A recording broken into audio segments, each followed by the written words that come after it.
ಓಂ ಶ್ರೀಯಃಪತ್ತೇ ನಿತ್ಯಾಗಣಿತಗುಣಮಾಣಿಕ್ಯವಿಶದಪ್ರಭಾ ಜಾಲೋಲ್ಲಾಸೋಪಹತ ಸಕಲಾವದ್ಯತಮಸೇ ಜಗಜ್ಜನ್ಮಸ್ಥೇಮ ಪ್ರಳಯರಚನಾಶೀಲವಪುಷೇ ನಮೋ ಅಶೇಷಾಮ್ನಾಯ ಸ್ಮೃತಿಹೃದಯದೀಪ್ತಾಯ ಹರಯೇ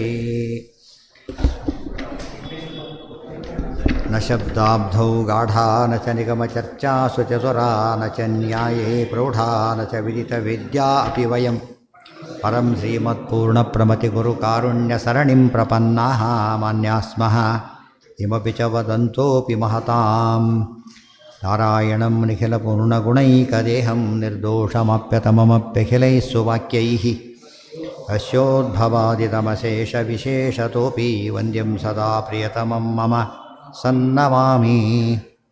ಓಂ ಓಂ ಅಸಾತೋ ಬ್ರಹ್ಮ ಜಿಜ್ಞಾಸಾ ಓಂ ಫಣಿ ಕುಪಿತಾ ಹಿ ಫಣಚ್ಛಾಯಾ ಸಮೀಕೃತ್ಯ ಪರಂ ಸುಖಂ ಸೇವಂತೆ ಯತ್ಪದಂ ಧೀರಾಃ ತಮುಪಾಸೆ ಶ್ರೀಯಃಪತಿಂ. ಈಗ ಸ್ವಪ್ನದ ಬಗ್ಗೆ ಪ್ರಶ್ನೆ ಬಂತು. ಏನಂತ ಹೇಳಿದರೆ ಸ್ವಪ್ನ ಸುಳ್ಳು. ಯಾತಕ್ಕೆ? ಎಲ್ಲ ದೊಡ್ಡ ವಾಕ್ಯಾರ್ಥ ನಡೆದಿದೆ. ಈಗ ಆಮೇಲೆ ನೋಡಿದ್ರೆ ಪದಾರ್ಥ ಇರೋದಿಲ್ಲ, ಆದ್ದರಿಂದ ಸುಳ್ಳು. ಮೊದಲಿಲ್ಲ ಆಮೇಲಿಲ್ಲ, ಆಗ ಮಾತ್ರ ಕಂಡ್ರೆ ಸುಳ್ಳು ಅಂತ ಅರ್ಥ. ಮತ್ತಿನ್ನೇನು ಹೇಳ್ತಾರೆ? ಅದಕ್ಕೆ ಮೆಟೀರಿಯಲ್ ಕಾಜೇ ಇಲ್ಲ, ಅದಕ್ಕೆ ಒಂದು ಗಡಿಗೆ ಅಂದರೆ ಮಣ್ಣಿರಬೇಕು, ಅದಕ್ಕೆ ಉಪಾದಾನ ಕಾರಣ ಇಲ್ಲ, ಆದ್ದರಿಂದ ಸರಿಯಲ್ಲ. ನಾಶ ಆದಮೇಲೆ ಏನು ಅವಶೇಷ ಅದೂ ಇಲ್ಲ, ಆದ್ದರಿಂದ ಒಪ್ಪೋದಿಲ್ಲ. ಅದಕ್ಕೆಲ್ಲ ಉತ್ತರ ಕೊಡ್ತಾರೆ. ಹಾಗಲ್ಲ, ಮೆಟೀರಿಯಲ್ ಕಾಜ್ ಇದೆ. ಯಾವುದು? ವಾಸನಾಹ. ಜನ್ಮ ಜನ್ಮಾಂತರದ ಸಂಸ್ಕಾರಗಳು ಕೂತಿವೆ, ಡಂಪಾಗಿಬಿಟ್ಟಿದೆ. ಎಷ್ಟಿದೆ?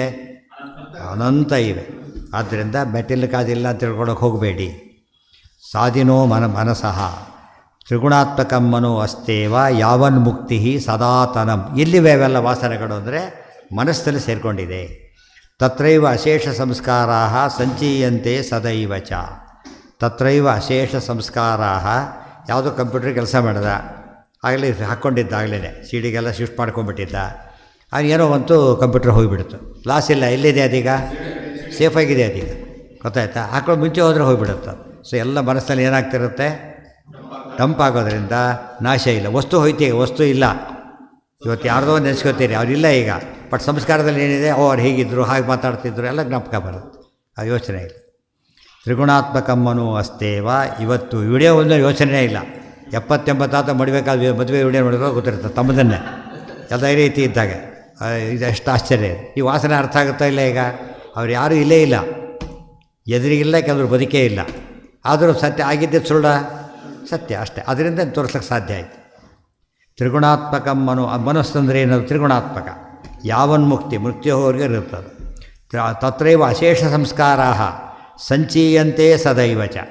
ಎಲ್ಲ ಸಂಸ್ಕಾರಗಳು ಅಲ್ಲಿ ಏನಾಗ್ತಾ ಹೋಗುತ್ತೆ? ಹಾರ್ಡ್ ಡಿಸ್ಕಲ್ಲಿ ಉಳಿಯೋ ಎಲ್ಲ ಅಲ್ಲಿ ಉಳಿತಾ ಕೂತಿರುತ್ತೆ.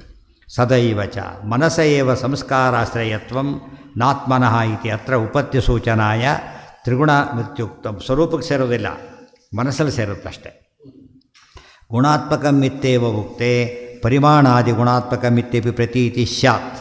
ಟೀಕಾರ ಮತ್ತೆ ಹೇಳ್ತಾರೆ, ಆಚಾರ್ಯ ಮಾತಿ ಸ್ವಾರಸ್ಯ. ತ್ರಿಗುಣಾತ್ಮಕ ಅಂತ ಪದ ಉಪಯೋಗಿಸಿದರು. ಬರೀ ಗುಣಾತ್ಮಕ ಅನ್ಬೋದಾಗಿತ್ತಲ್ಲ. ಆದರೆ ಗುಣ ಅಂದರೆ ಏನೇನೋ ಅರ್ಥ ಇದೆ ಗುಣಕ್ಕೆ. ತ್ರಿಗುಣ ಅಂತ ತಕ್ಷಣ ಪ್ರಕೃತಿ ಆಗುತ್ತೆ, ಸತ್ವಗುಣ ಗುಣ. ಅದಕ್ಕೋಸ್ಕರ ಉಪಯೋಗಿಸಿದ್ದಾರೆ ಪ್ರತ್ಯಕ್ಷ. ಅದಕ್ಕೆ ರಾಯರು ಹೇಳಿದರು, ಪ್ರತಿವಾಕ್ಯಂ ಪ್ರತಿಪದಂ ಅನೇಕಾಕೂತಿ ಗರ್ಭಿತ ಪ್ರತಿಭಾತಿ ಸುಧಾ ಅಥಾಪಿ ಗ್ರಂಥಾಲ್ಪತ್ವಾಯ ನೋಚ್ಯತೆ. ಈ ಮಾತು ಅರ್ಥ ಮಾಡಿಕೊಂಡ್ರೆ ಆಚಾರ್ಯರ ಪ್ರತಿಪದ ಪ್ರತ್ಯಕ್ಷರಗಳು ಸ್ವಾರಸ್ಯವನ್ನು ಹೇಳೋದ್ರಿಂದ ಅದು ಸಾರ್ಥಕ್ಕೆ ಇದೆ. ಇದು ಪ್ರತ್ಯಕ್ಷರ ಪ್ರತಿಪದ ಸ್ವಾರಸ್ಯ ಮತ್ತೆ ಟಿಪ್ಪಣಿಕಾರ ಹೇಳ್ತಾರೆ. ಟೀಕಾರ ಏನು ಬರೀತಾರೆ, ಅದಕ್ಕೂ ಏನಿದೆ? ಪ್ರತ್ಯಕ್ಷರ ಪ್ರತಿಪದ ಸ್ವಾರಸ್ಯ ಇದೆ. ಅಲ್ಲ ಮನಸ್ಸು. ಅದಕ್ಕೆ ಆಮೇಲೆ ಈ ಮನಸ್ಸು ಹೋಗಿಬಿಡುತ್ತಲ್ಲ. ಈಗ ನಿಮಗೇನಾಗಿದೆ? ಇದು ಕೊಳೆಯಾಗಿದೆ ಗ್ಲಾಸಿಗೆ, ಇದಕ್ಕೆ ಮನಸ್ಸು, ಇದು ಸ್ವರೂಪ, ಇದು ಮನಸ್ಸು. ಇಲ್ಲಿ ಕೊಳೆಯಾದರೆ ಕಣ್ಣಿಗೆ ಸರಿ ಕಾಣುತ್ತಾ? ಅಷ್ಟೇ. ಮನಸ್ಸು ಸರಿ. ಸೂಕ್ಷ್ಮ ಮನಸ್ಸಿದೆ ಅಂತ ಹೇಳಿದೆ ಅಲ್ಲಿ ಈಗಾಗಲೇ. ಸೂಕ್ಷ್ಮ ಮನಸ್ಸಿಗೆ ಯಾವ ಶಿಫ್ಟ್ ಆಗುತ್ತೆ? ಒಳ್ಳೇದು ಮಾತ್ರ, ಕೆಟ್ಟದ್ದು ಜಸ್ಟ್ ಆಗಿಬಿಡುತ್ತೆ. ಸೂಕ್ಷ್ಮ ಮನಸ್ಸು ಸ್ವರೂಪದ್ದು. ಅದಕ್ಕೇ ಇವತ್ತು ಉದಾಹರಣೆಗೆ ನೀವು ನೋಡ್ತಾ ಇದ್ದೀವಿನಾಗ ಅಫೆಕ್ಟ್ ಆಗುತ್ತೆ ಅದರಲ್ಲೀಗ, ತೆಗೆದುಬಿಡ್ತೀವಿ. ಆದರೆ ಇದು ಕಡೆ ಹೋಯ್ತೀಗ, ಇದಕ್ಕೆ ಸಂಬಂಧನೇ ಇಲ್ಲ. ಈ ದೋಷ ಬರಲ್ಲ, ಈ ಮನೋದೋಷ ಇಲ್ಲ. ಅದಕ್ಕೆ ಸ್ಥೂಲ ಮನಸ್ಸು ಹೋಯ್ತು, ಸೂಕ್ಷ್ಮ ಮನಸ್ಸು ಬರೀ ಡೈರೆಕ್ಟ್ ಕಂಡು ನೋಡುತ್ತೆ. ದೋಷ ಇಲ್ಲಿ ಬಂದು ಅದಕ್ಕೀಗ ಗೊತ್ತಾಯ್ತಾ? ಡಂಪ್ ಆಗಿ ತೆಗೆದು ಹಾಕ್ತಾ ಅದನ್ನು. ಡಂಪ್ ಆಗೋದು ಅಂದ್ರೆ ಏನೀಗ? ಇದರಲ್ಲಿ ಕೊಳೆ ಸೇರಿಕೊಂಡಿದೆ, ಇಲ್ಲಿ ಬಂದಿಲ್ಲ ಕೊಳೆ. ಕೊಡೆ ಇಲ್ಲಿ ಸೇರಿಕೊಂಡ್ರೆ ತಪ್ಪು ಕಾಣ್ತೈತೆ ನಮಗೆ. ಕಲರ್ಡ್ ಗ್ಲಾಸು, ಕಲರ್ ಇಲ್ಲಿಲ್ಲ, ಕಲರ್ ಇಲ್ಲಿದೆ, ಆದರೂ ಕಾಣುತ್ತಾ ಇಲ್ಲ. ಯಾಕೆ? ತೆಗೆದು ಹಾಕಿದರೆ ಕಾಣಿಸಿ, ತೆಗೆದುಬಿಟ್ರೆ ಕಾಣಿಸಲ್ಲ. ಸೂಕ್ಷ್ಮ ಮನಸ್ಸು ಬರೀ ಕಣ್ಣು, ಇದು ಈ ಮನಸ್ಸು ತ್ರಿಗುಣಾತ್ಮಕ ಆದ್ದರಿಂದ ಅದಕ್ಕೆ ತಕ್ಕಂತೆ ಡಂಪಾಗಿರುತ್ತೆ. ಮುಕ್ತಿಯಲ್ಲಿ ಏನಾಗುತ್ತೆ? ತೆಗೆದು ಹಾಕಿಬಿಡ್ತಾರೆ ಅದನ್ನು. ಅದನ್ನೇ ನಾವು ಹೇಳ್ತಿರೋದು, ಇರೋದಿಲ್ಲ. ಆದ್ದರಿಂದ ಬರೀ ಸೂಕ್ಷ್ಮ ಮನಸ್ಸಿದೆ. ಸೂಕ್ಷ್ಮ ಮನಸ್ಸಲ್ಲಿ ಎಲ್ಲ ಇದೆ. ಈಗ ಬಟ್ ಸ್ವಪ್ನ ಇಲ್ಲ ಅಲ್ಲಿ. ಯಾಕಿಲ್ಲ? ಕೆಟ್ಟದ್ದೆಲ್ಲ ತೆಗೆದಾಕ್ಬಿಡ, ವಾಶ್ ಔಟು, ಡಿಲೀಟ್ ಮಾಡಿಬಿಡ್ತಾರೆ. ಕೊನೆಗೆ ಸಿನಿಮಾ ಎಷ್ಟೋ ಅಡಿ ತೆಗೆದಿರ್ತಾರೆ, ಅಷ್ಟೋ ಅಡಿ ಉಳಿಸಿರ್ತಾರೆ. ಉಳಿದೆಲ್ಲ ಕಸಪಟ್ಟಿಗೆ ಹೋಗಿರುತ್ತೆ. ಇಲ್ಲಿ ಮುಕ್ತಿಯಲ್ಲಿ ಉಳಿದರೆ ಅನಾದಿ ಮನಸ್ಸು ನಮಗೆ ಹೇಗಿದೆ ಅಂತೇಳಿ ಹುಟ್ಟಿದಾಗಿನಿಂದ ಕನ್ನಡಕ್ಕೆ ಹಾಕಿದ್ದಾರೆ ಅಂತಾರಲ್ಲ, ಹಾಗೆ ಬದಲಿನ ಅನಾದಿ ಕಾಲದಿಂದ ಸ್ಥೂಲ ಮನಸ್ಸು ಜಾಯಿನ್ ಆಗಿಬಿಟ್ಟಿದೆ. ಗೊತ್ತಾಯ್ತಾ? ಸ್ಥೂಲ ಇಂದ್ರಿಯ ಸೂಕ್ಷ್ಮ ಎಲ್ಲ ಒಂದೊಂದು ಮಿಕ್ಸ್ ಆಗಿ ಗೊತ್ತಾಗ್ತಾ ಇಲ್ಲ ನಮಗೀಗ. ಕಾಂಟ್ಯಾಕ್ಟ್ ಲೆನ್ಸ್ ಹಾಕಿಬಿಟ್ರೆ ಅವ್ರಿಗೆ ಕಣ್ಣು ಸರಿ ಇದೆ ನಮಗೆ ಗೊತ್ತಾಗಲ್ಲ. ಗೊತ್ತಾಯ್ತಿಲ್ಲ? ಟೆಸ್ಟ್ ಮಾಡಬೇಕು ಅದಕ್ಕೆ, ಆ್ಯಕ್ಚುಲಿ ಸುಮ್ಮನೆ ಗೊತ್ತಾಗಲ್ಲ ಅದು. ಆ ಥರ ಇದೆ. ನಮಗೆ ಇಲ್ಲೇ ಅರ್ಥ ಆಗುತ್ತೆ. ಸ್ಪೆಕ್ಸ್ ಸುಲಭ ತೆಗೆದು ತೋರಿಸ್ಬಿಡ್ಬೋದು, ಕಾಂಟ್ಯಾಕ್ಟ್ ಲೆನ್ಸ್ ತೆಗೆದು ತೋರ್ಸೋಕ್ಕೆ ಬರೋಲ್ಲ. ತಿಳಿತಾ? ಅದು ಒಳಗೆ ಫಿಕ್ಸ್ ಮಾಡಿಬಿಟ್ಟು ಬರೋದೇ ಇಲ್ಲ. ಬಟ್ ಸ್ಟಿಲ್ ಡಿಫ್ರೆಂಟ್ ಅದು. ಎಷ್ಟೇ ನೀವು ಫಿಕ್ಸ್ ಮಾಡಿದ್ರು ಕೂಡ ಲೆನ್ಸ್ ಹಾಕ್ತಾರೆ ಈಗ ಕಾಂಟ್ಯಾಕ್ಟ್ ತೆಗೆದ ಮೇಲೆ. ಸ್ಟಿಲ್ ಏನದು? ನಿಜವಾದಲ್ಲ ಅದು. ಅದು ಆರ್ಟಿಫಿಷಿಯಲ್ಲೇ, ಸಪ್ರೇಟೇ, ಭೇದನೇ ಅದಕ್ಕಿರೋದು. ನಾವು ನೋಡಿ ತಕ್ಷಣ ಉಳಿದವ್ರಿಗೆ ಗೊತ್ತಾಗಲ್ಲ. ಯಾರಿಗೆ ಗೊತ್ತಾಗುತ್ತದು? ಆ ಡಾಕ್ಟರ್ಸ್ಗೆ ಸಂಬಂಧಪಟ್ಟವ್ರಿಗೆ ಗೊತ್ತಾಗುತ್ತೆ. ತಿಳಿತಾ? ಆ ಥರ ಸ್ಪೆಕ್ಸಿಂದ ಸಿಂಪಲ್ ಅದು. ಸ್ಪೆಕ್ಸು ಅದರ ಕಲರ್ ಗ್ಲಾಸು ಅವೆಲ್ಲ ಅರ್ಥ ಆಗುತ್ತೆ ತಕ್ಷಣವೇ. ಇದು ಅರ್ಥ ಆಗೋದಿಲ್ಲ ನಮಗೆ. ಆ ಸ್ಥಿತಿಯಲ್ಲಿರೋದ್ರಿಂದ ಗೊತ್ತಾಗೋದಿಲ್ಲ ಅಂತ ಹೇಳ್ತಾರೆ. ಏನ? ಹೌದು, ಸೂಕ್ಷ್ಮ ಮನಸ್ಸು ಸೂಕ್ಷ್ಮ ಇಂದ್ರಿಯಗಳೆಲ್ಲ ಸ್ವರೂಪನೇ, ಬೇರೆ ಇಲ್ಲೇ ಇಲ್ಲ ಯಾವುದು ಕೂಡ. ಮನಸ್ಸೇವ ಸಂಸ್ಕಾರಾಶ್ರಯತ್ವ ನಾತ್ಮನಃ ಇತ್ಯಾದಿ. ಇಲ್ಲೇ ನೋಡಿ, ದೂರ ಕುರಿತು ಇಲ್ಲಿ ಕಣ್ಮೇಲೆ ಅಡ್ಡ ಹಾಕೊಂಡು ಕಣ್ಣಿಗೆ ಕೊಡಲಿಲ್ಲ, ತಡೆದು ಬಿಡ್ತೀವಿ. ಒಂಚೂರು ಪ್ರೊಟೆಕ್ಷನಿಗೆ ಅನುಕೂಲ ಆಯ್ತು. ಗೊತ್ತಾಯ್ತು? ಆದರೆ ಧೂಳು ಇಲ್ಲಿ ಸೇರಿದ್ದು ಬ್ಲಾಕ್ ಮಾಡುತ್ತೆ. ಆಮೇಲೆ ನೋಡ್ಲಿಕ್ಕೆ ಅದು ಕ್ಲೀನ್ ಮಾಡ್ಕೋಬೇಕು ಮತ್ತೆ. ಮನಸ್ಸನ್ನು ಕ್ಲೀನ್ ಮಾಡ್ಕೊಡೋದು ಅಂದರೆ ಹಾಗೆ. ಆದ್ದರಿಂದ ಸ್ಥೂಲ ಮನಸ್ಸಿಗೆ ದೋಷಗಳು, ಸೂಕ್ಷ್ಮ ಮನಸ್ಸಿಗೆ ದೋಷ ಇಲ್ಲ. ಅರ್ಥ ಆಯ್ತಾ? ಈಗ ಸ್ಪೆಕ್ಸ್ ಹಾಕೊಂಡು ಧೂಳು ಬಂತು, ಇದಕ್ಕೆ ಧೂಳು ಒಳಗೆ ಹೋಗಲಿಲ್ಲ, ಸ್ವರೂಪಕ್ಕೆ ಮುಟ್ಟಲಿಲ್ಲ, ಒರೆಸ್ಕೊಂಡ್ರೆ ಹೋಗಿಬಿಡುತ್ತೆ.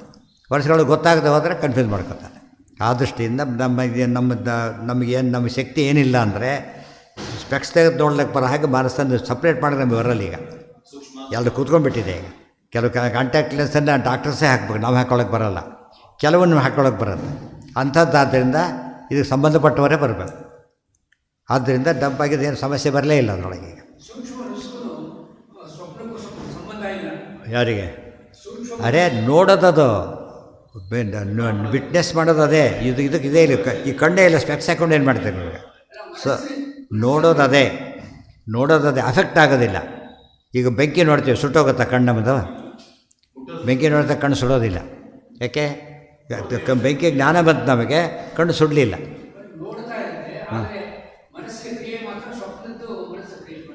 ಅಂದರೆ ಹಾಂ ಹೇಳಿದ್ದೇನು? ಮನಸ್ಸು ಸ್ಕ್ರೀನ್ ಅಷ್ಟೇ, ಅದು ತೆಗೆದು ಪರಮಾತ್ಮ ತೋರಿಸ್ತಾನೆ. ಗೊತ್ತಾಯ್ತಾ? ಇದು ಅಲ್ಲ, ಇದು ಟೆಸ್ಟ್ ಮಾಡುತ್ತಷ್ಟೇ, ಅದು ಅಫೆಕ್ಟ್ ಆಗೋದಿಲ್ಲ ಸೂಕ್ಷ್ಮ ಮನಸ್ಸು. ತಥಾಚ ಜೀವಾತ್ಮ ತದಾತ್ಮನೋಪಿ ಸಮಾನಮಿತಿ ಇತ್ಯತಃ ತ್ರಿಗ್ರಹಣಂ. ಆದ್ದರಿಂದ ಅಂತ ಹಾಕಿದ್ದಕ್ಕೋಸ್ಕರ ಸತ್ವಗುಣ ರಜೋಗುಣ ತಮೋಗುಣ ಅಂತ ಆಗಬೇಕು. ತಥಾಚ ಜೀವಾತ್ಮನ ಭಾವನಾಶ್ರಯ ಸತ್ವಾದಿಗುಣಾನಾತ್ ಗುಣ ಅನಾತ್ಮಕತ್ವಾದ ಈಶ್ವರವತ್. ಆದ್ದರಿಂದ ಜೀವನಿಗೇನಿಲ್ಲ ಅಂದರೆ ಜೀವನದಲ್ಲಿ ಸಂಪ್ರಾಗಲ್ಲ ಇವೆಲ್ಲಗಳು ಹೇಳಿ ಧೂಳು ಒಳಗೆ ಹೇಗೆ ಹೋಗೋದಿಲ್ವ ಹಾಗೆ ಸೂಕ್ಷ್ಮ ಮನಸ್ಸರಿಗೆ ಹೋಗೋದಿಲ್ಲ, ಸ್ಥೂಲ ಮನಸ್ಸಲ್ಲೇ ಡಂಪ್ ಆಗಿಬಿಡುತ್ತೆ. ಅದು ನೋಡುತ್ತೆ ಹೊರತು ಅಫೆಕ್ಟ್ ಆಗೋದಿಲ್ಲ. ಅದು ತುಂಬ ಇಂಪಾರ್ಟೆಂಟ್. ಅದು ತಚ್ಚ ವಿಶೇಷಾನ್ ಮನ ಏವ ಇತ್ಯುಕ್ತಂ ಭವತಿ ಸತ್ವಾದಿ ಗುಣಾನ್ ಅಭ್ಯುಪಗಂತಾರಂ ಪ್ರತಿತು ತತ್ಸ್ಥಾನೇ ಅಚೇತನ ಪದಂ ಪ್ರಯೋಕ್ತವ್ಯ. ಇಲ್ಲ ಹೇಳಕ್ಕೆ ಕೊಟ್ಟಿರೋದೇನೆಂದರೆ ಜನರು ಎಲ್ಲರಿಗೂ ಹೇಳಕ್ಕೆ ಕೊಟ್ಟಿದ್ದೀವಿ ನಾವು ಸಿದ್ಧಾಂತ ಗೊತ್ತಿಲ್ಲದವನಿಗೂ ಹೇಳಬೇಕಾಗಿದೆ. ಅವನು ಏನಂತ ಹೇಳಬೇಕೀಗ? ನೋಡಪ್ಪ, ಅವೆಲ್ಲ ಹೆಚ್ಚು ತಲೆ ಕೆಡಿಸ್ಕೋಬೇಡ. ಸತ್ವಾದಿ ಗುಣಾನ್ ಅನಭ್ಯುಪಗಂತಾರಂ ಪ್ರತಿ ಒಪ್ಪೋದಿಲ್ಲ ಅನ್ನೋನಿಗೆ ತತ್ಸ್ಥಾನೇ ಅಚೇತನ ಪದಂ ಪ್ರಯೋಕ್ತವ್ಯ. ಅಚೇತನದ ಸೇರಿಸ್ಕೊಳ್ಳಿ ಅಷ್ಟೇ. ಸೂಕ್ಷ್ಮ ಸ್ಥೂಲ ಅಂತ ಅರ್ಥ ಆಗದೆ ಹೋದವನಿಗೆ ಬರೀ ಸ್ಥೂಲ ಅಂತ ಹೇಳಿಬಿಡಿ. ತ್ರಿಗುಣನೂ ಬೇಕಿಲ್ಲ ಅವನಿಗೆ. ತ್ರಿಗುಣಾತ್ಮಕ ಗ್ರಹಣಂ ಸ್ವರೂಪ ಕಥನಂ. ತ್ರಿಗುಣಾತ್ಮಕ ಅಂತ ಹೇಳಿದ ವಸ್ತುಸ್ಥಿತಿ. ಇದರಿಂದ ಹೊಸ ವಿಷಯ ಗೊತ್ತಾದಾಗಾಯಿತು.